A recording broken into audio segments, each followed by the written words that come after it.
We're going to talk about something today that I think most folks in the life sciences industry can certainly relate to at least some point in your career if you've been doing this for more than 6 months.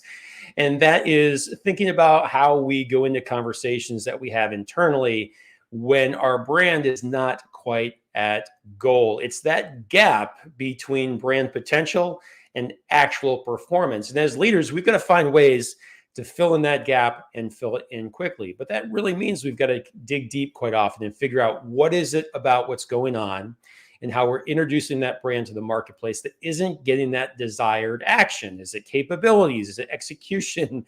Is it alignment? Who knows? It's made up of a lot of things, but we're going to talk a bit about tips and tricks for you to go into those conversations in the future. So if your brand is not quite at goal, you'll be able to work to fill in the gap quite quickly. So I'm going to bring in a couple guests to help us go ahead and do that. The first is the EVP of the Life Science Practice at Arsenal, and that is Eric Gubera. Eric, welcome back. Hey, it's great to be here. I'm excited to be here. Well, we're excited to have you. You've got lots of launch experience over 20-something years. Not that anybody's counting, Eric, but that experience we'll draw upon today because I know that actually we share some experiences where we've had brands that weren't quite at the goal or the potential that the organization felt it had. But very importantly, I'm really excited to introduce to the summit Joe Ferry from Medtronic. Joe's an incredible professional. He's got a really, really great career. You should check out his LinkedIn profile for sure. But Joe, I just want to say welcome. Thank you for sharing your insights with us today. Yeah, thanks, Frank. Thanks for having me. So Joe, I did mention that you've got this really cool background. And for those that are watching LinkedIn Live, go check out Joe's profile. Really cool. But what will they find? Tell us a little bit about your professional journey. Yeah. I've been in this business a little more than the 6 months that you alluded to. A lot more, in fact. I'm probably going to date myself here. But, I really got started in digital marketing just prior to the bubble bursting.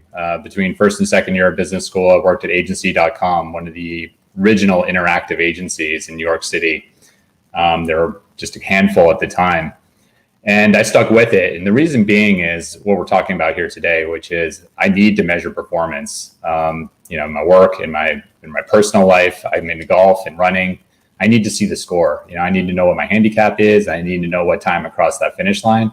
And the same is true of my work. And so I've stuck with digital and performance marketing my entire career.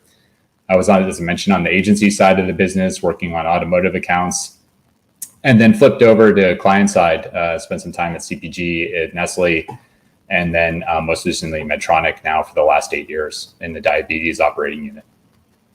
Outstanding. That is a great experience. And Eric and I can relate to the diabetes stuff since both of us worked at a company called Amylin for several years in that diabetes space. Very interesting space. Well, and we won't mention any specific companies or brands today when it comes to something being not quite at its potential. But Eric, actually, I'm going to start with you. And maybe you can top us off with kind of that leadership dynamic that exists. When you've been in situations in the past and the brand isn't quite where it needs to be from a leadership perspective, how do you find it to be effective to manage those choppy waters when executive management's like, here's where we are, why are we here, why is it not where we want it to be? Well, Frank, I think in situations like that, and trust me, I've learned the hard way in some cases. The one thing I've learned is that is really an ideal time to, I like to describe it as align, gather, and ideate before you deviate or change course. And what I mean by that is really it's an opportunity to bring people together, because as individual contributors, they can feel frustrated sometimes and alone, beating their heads against the same wall, trying to generate better results. And what I found is that if you bring people together and really learn from them about and have these ideation jam sessions, which I actually picked up that concept from a VP sales leader who's now a CEO of a very large company, and really learn to be curious as a leader and to listen, to really get a feel for some of the strengths of the team and give the team an opportunity to hear from one another. And sometimes that is really, and if I've learned that is kind of an organic and effective way to get not only get the team's morale up, but also to help determine kind of the next best step or the next best course of action to take, and really leveraging kind of the power of the team, if you will. So I think that's a leadership challenge, because sometimes, like in sales, it's I'm not going to lie, it's like herding cats, right? Everybody has their own jam. Everybody's working their tail off. They have their kind of way of going about things. And sometimes we get a little bit locked in, even in our individual contributor silos. So I really look at those opportunities as, to quote Dick Vitale, sometimes you need a TO, baby, and you got to get the team together, right? And really work together. The second piece is, I really think you shouldn't be afraid to reach out beyond the castle walls of your TA or therapeutic area, as we like to say in biopharma, really to learn more from some of the other company stakeholders, to kind of learn what's landing well, sometimes with HCP customers that you may share, or even to gain some new insights into what might be generating access, let's say, to challenging accounts. So sharing is caring, as they say, and I found that it really galvanizes the team. All right. Well, we've got a leadership context, which is very, very strong. So, Joe, I want to turn to you and say, let's go back in time and think about when performance is a bit off. We call the meeting, and we've got to gather the data to figure out like what's going on here. What do we do next? So, give us a framework for thinking about, in this data-rich environment, where do we begin? Yeah. So like Eric, I do agree with starting out with divergent thinking, right? So you go divergent before you converge into where you need to focus your efforts, right, to solve the overall problem. There are a couple frameworks that I've keep close to my chest that I use all the time, and even have kind of created a mashup around it, which is Philip Kotler's Marketing 4.0. He offers up what's called the bow tie framework, and it's a framework for, yes, you want to look under every stone and have that divergent thinking, but let's put some structure to that to make sure that we're covering over every stone. And so what the bow tie does, imagine a bow tie, right? Pretty easy to do that. And map your own customer journey to that, whether it's awareness, consideration, purchase, advocacy, take your pick. I think he uses awareness, appeal, asking, acting, and then advocating. And then you think about, okay, is there a proxy? Is there some measurement that we've got today that measures that step in the journey or that phase, and however you think about it, whatever is generally accepted within the organizational work, and say, where are we today on that proxy for that phase, and what's entitlement? What's the best we've seen? And I like what Eric said is, maybe it's not our own historic best, maybe it's someone else's. The awareness level, unaided awareness is at 10%, right? And the brand is suffering, and we're not top of mind, or aided awareness, unaided. And, we think 40% is possible.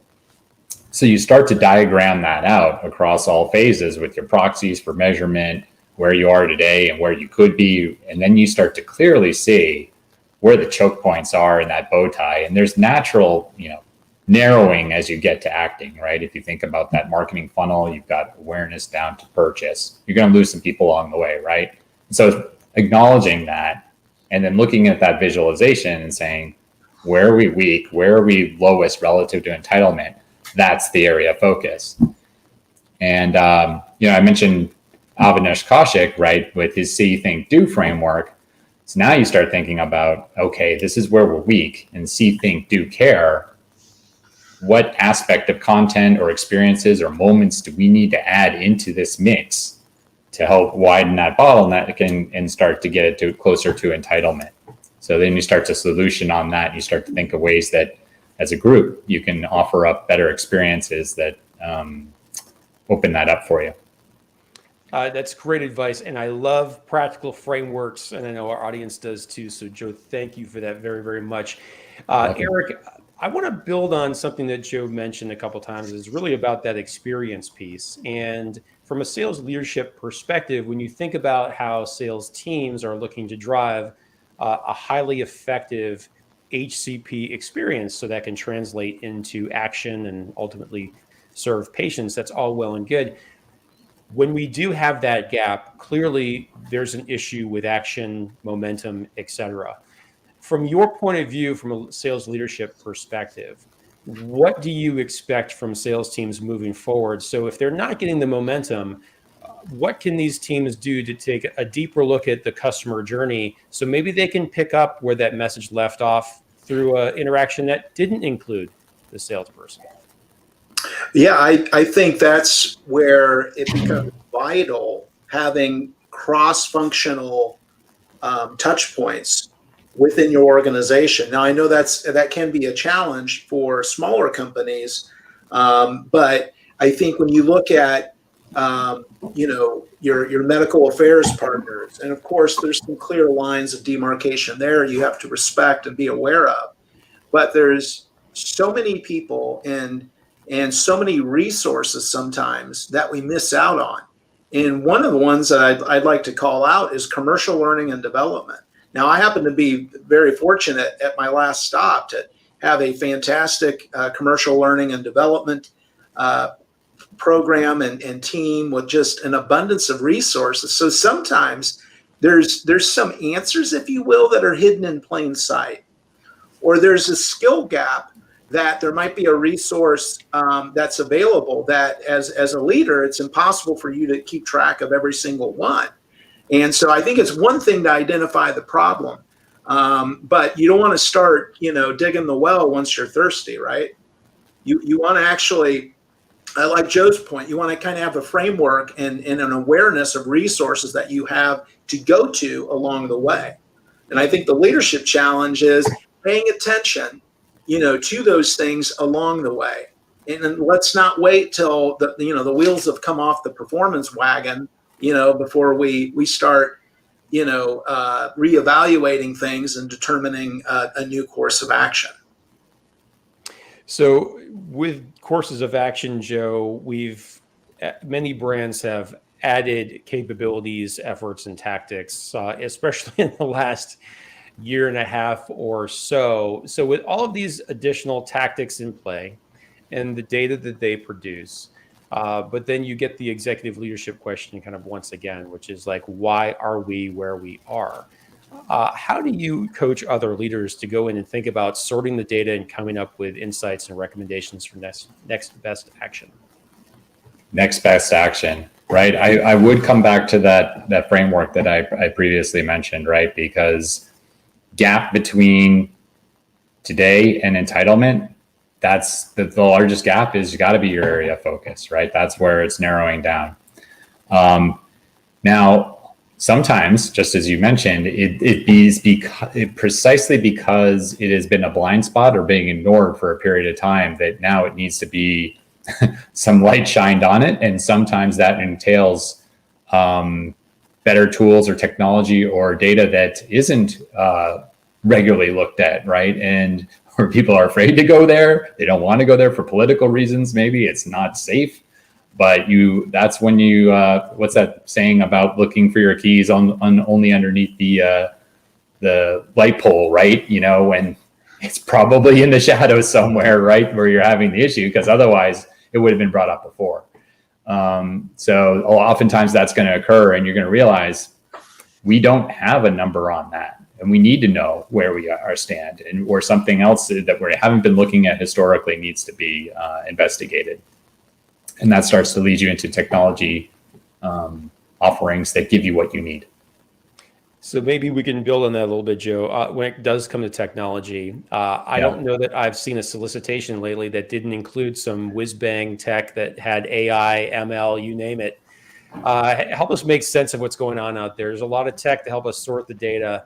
How should we be scrutinized these things? One of the areas that I'm keenly interested in is turning unstructured data into structured data. Right? There's there's a lot of it out there and talk about, the dirty work that really no one wants to delve into. That might be one of them. Structured's easy, right? It's already clean. You do the typical manipulations on that, and you're gonna get some results. Unstructured's a little messy, right? So I'm intrigued by tools and technologies that help with that unstructured data, because I think if you're willing to go that extra distance and go into that and dig in, that's competitive advantage, right? One area of interest, I think, is phone data, right? If you're, from a digital standpoint, if you're collecting forms and you've got your structured data there, you're not open-ended fields.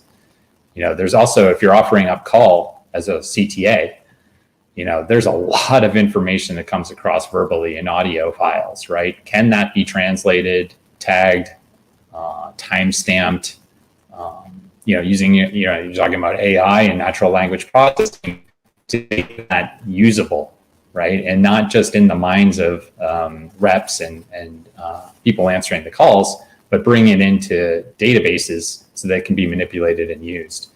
With the proliferation and switch from desktop to mobile, I just think that's going to be an important thing going forward. So when we evaluate these technologies, if you had a team that came to you and said, hey, Joe, we've got this new thing that's going to come in, they're going to present, and I just think about the number of brands and partners that I've worked with over the years.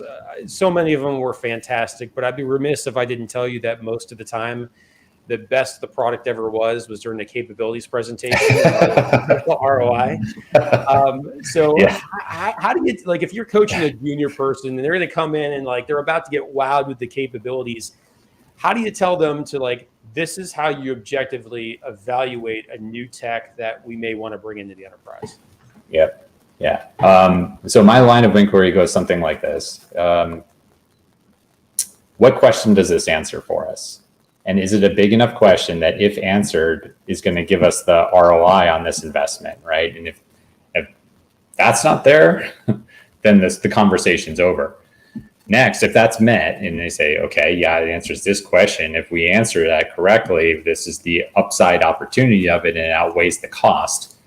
Then you got to start to think about, okay, is this a one-time, once we have the answer to the question, is this going to change our forecast, or how frequently down the line are we going to make adjustments based on this information, and how often is it going to change, right? Because I'm with you. I feel like there's this sort of out of the box, really big lift and gain that you get. Perhaps, it's close to capabilities and then maybe a fast follow at launch. You get this information, you have it. But then where does it go from there, right? And this is, in most cases, I agree with you. There's just this steep drop off in the usability of that once you already have that sort of initial fixed investment. And this is a bit of a risk here, but I'm going to say it. Multi-touch attribution, right?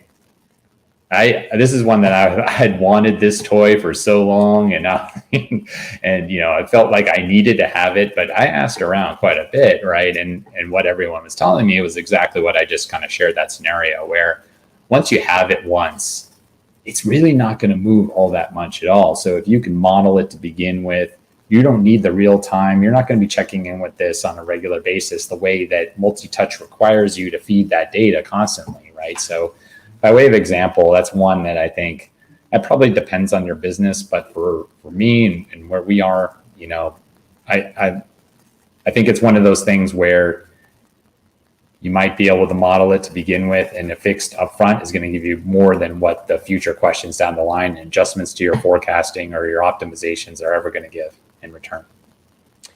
And one more, Joe, just because I think you're on a roll here with this.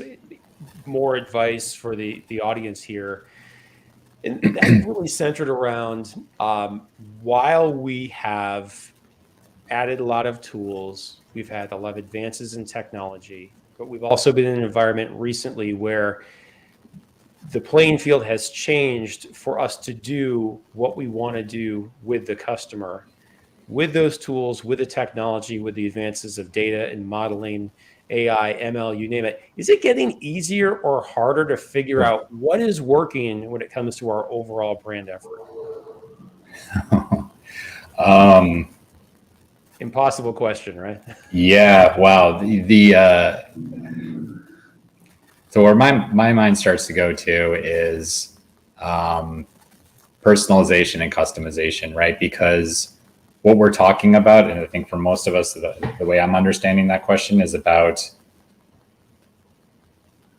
replacing one-to-one dialogue and activities, right? The digital transformation, and so therefore, like personalization and customization from a technology standpoint, that's been around for quite some time. My observation on that is the commitment from the content and the investment in all the permutations and variations that are required to do that. What's exciting is you start to see some developers. I think people understand this, and that many are afraid to make that leap into infinite segments and customizations and one-to-one, because they don't want to create all that necessary content that is required.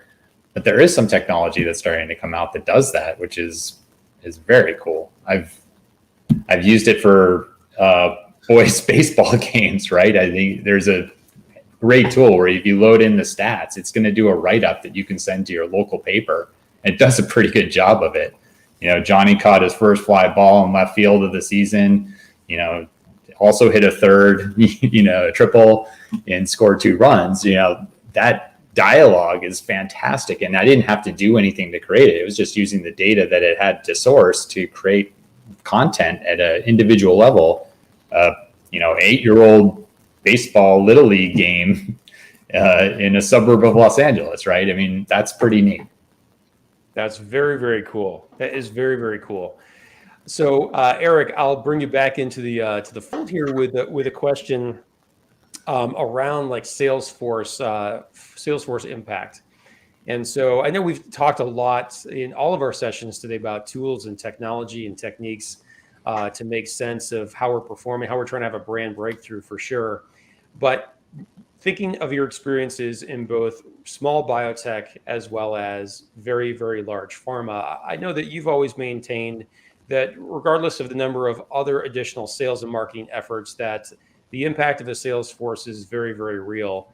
And in these unique times, I know that there have been some camps that have been asking some questions about, well, what is the importance and impact of those face-to-face, interactions, or with all of these other touch points that are more along this digital continuum? What does that mean to the role of the salesperson? So let me tee this up to ask you, when you think about the role of the sales force, especially in light of, in the last 2 years, the impact to launch brands that they're estimating may have a $19 billion negative impact because many of our traditional methods are offline or hampered in some way.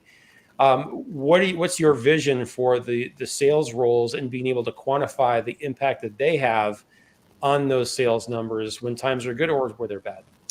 Well, I think there's an unbelievable opportunity for the human beings, the human element behind the commercial sales organization. This is really an opportunity to become what I call like a pivot to digital Jedi, if you will, with these resources, and in not looking back in terms of what used to be, but really looking forward in terms of developing mastery of the new and exciting tools that you have, and keeping your professional engagement around mastering those skills and becoming, quite frankly, indispensable to your organization.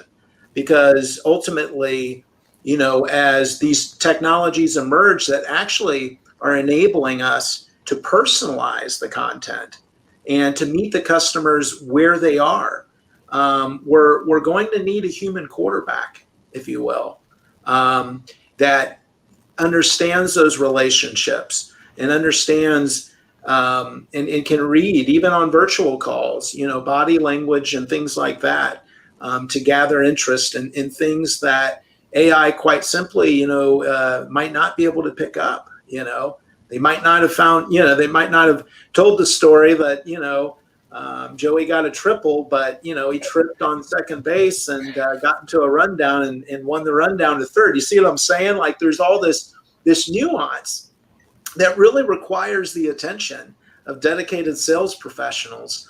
And I really think ultimately that we need to look beyond this sort of 9 to 5, in vivo model and the sort of inside out marketing technique that pharma has been locked into for the past 20 years, and really look at a more customer centric, customer driven brand experience, which I think will include human beings and reps and people. And I think we need to look at, making sure that is available on a 24-hour basis. And I think the brands that are able to leverage their human and brand resources, to play on the infinite clock, if you will, to have access to their content and to the human beings. The world's a big place. And I think there's an opportunity to really maximize our engagement and keep the commercial salespeople very much involved, if not at the epicenter of this. So, Joe, let me ask you, when Eric makes the comment, keeping the sales force, involved, if you were to create kind of a coaching guide for sales leaders when it comes to all of the tools, tactics, and data that we have, the reality is how much do we show and put in front of the sales force all the time? So if you were to say, hey, I was going to coach these people on how to think about, well, which data do we bring and put in front of the sales force all the time? What might be a framework for thinking about that filter? Because we can get paralyzed with so much data in front of us and not figure out what to do next. Yeah, it's true. I've done cube rides with inside sales teams, and I've been on the road. The amount of information that salespeople have available to them, and the multitude of those, is incredible. I've got 40 screens of data while they're on a call, right? It's a lot, and so I appreciate the need to highlight. I think the ones that are going to get the biggest pull through and adoption from sales are going to be the ones that help them with their wallet, right? And so, to me, I think about, if I'm in sales, I want to know what is the account that I need to call in right now at this moment. And I think 5 years ago, if I said that, I could give you that information or that suggestion, which is the highest probability of being receptive to an appointment or meeting or spending time, probably would have been like, nah, just give me another poster in the office, in the lobby, right?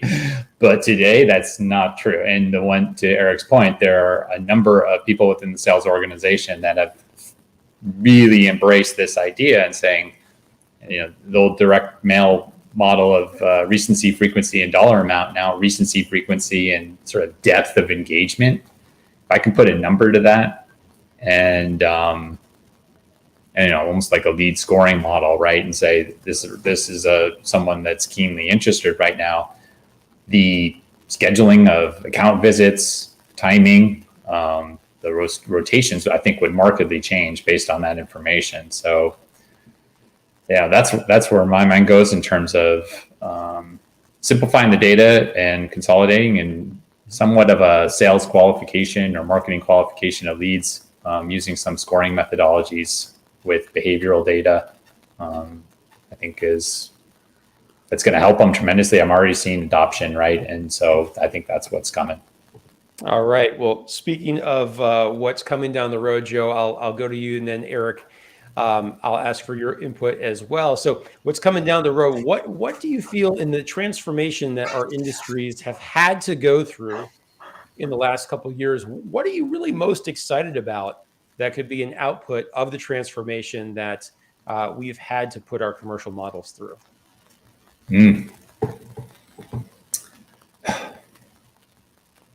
I like marketing automation.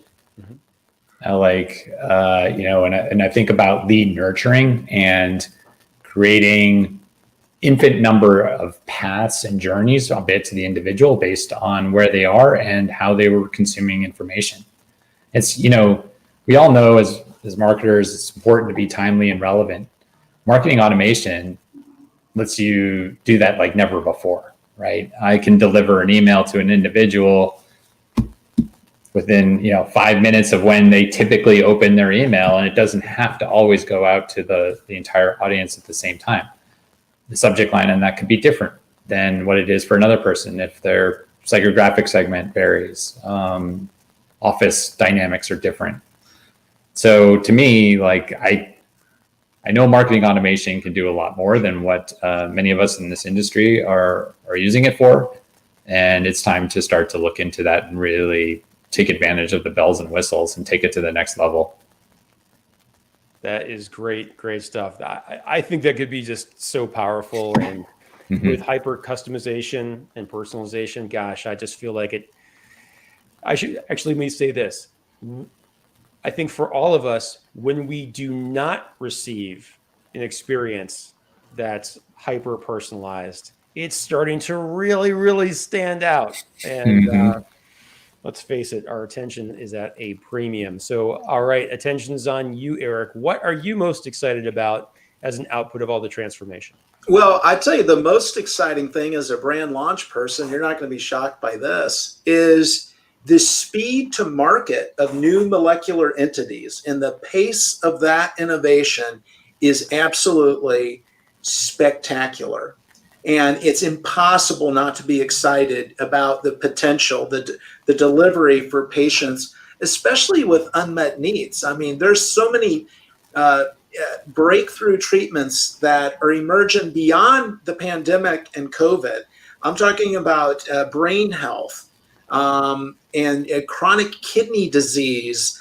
That's being taken to a whole nother level with some new entrants coming to the market as well. So the potential to help patients that previously in some cases essentially untreatable conditions or so hard to treat, there hasn't been much innovation in recent time.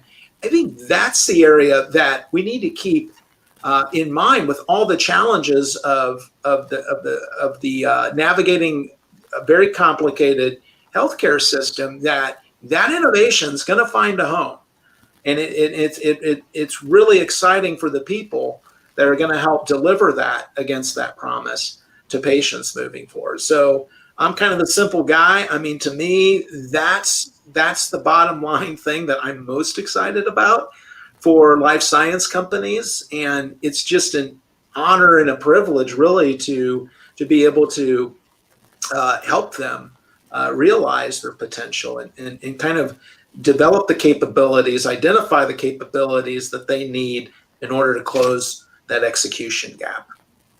Gotcha. Yeah. Well, if we see innovations accelerate for the market, that means we've got to get the market and our organizations ready faster. So that's probably going to require some real agile thinking and testing a lot of stuff for sure.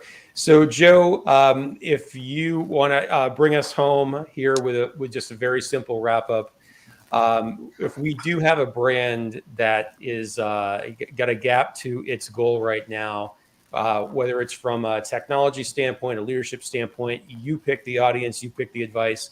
What advice do you give others when it comes to dealing with a situation where they've got to come up with answers when there's a gap to goal? Yep. Use the framework, use marketing 4.0, use your bow tie, right? But then I'm kind of inspired by what Eric said. Then I would say you figured it in from inside out, then you got to come back and go outside in and check that and say, does this play with my customer base? Is this what's truly needed? Because this is what our information is telling us, but then go out and validate and come back. So that's something I picked up on this call. So I learned a little bit something here today. Excellent. I encourage everyone to take advantage of that. Outstanding. All right, Eric, closing comments, gap to goal. What do we do? Hey, keep your dauber up. It's really tough.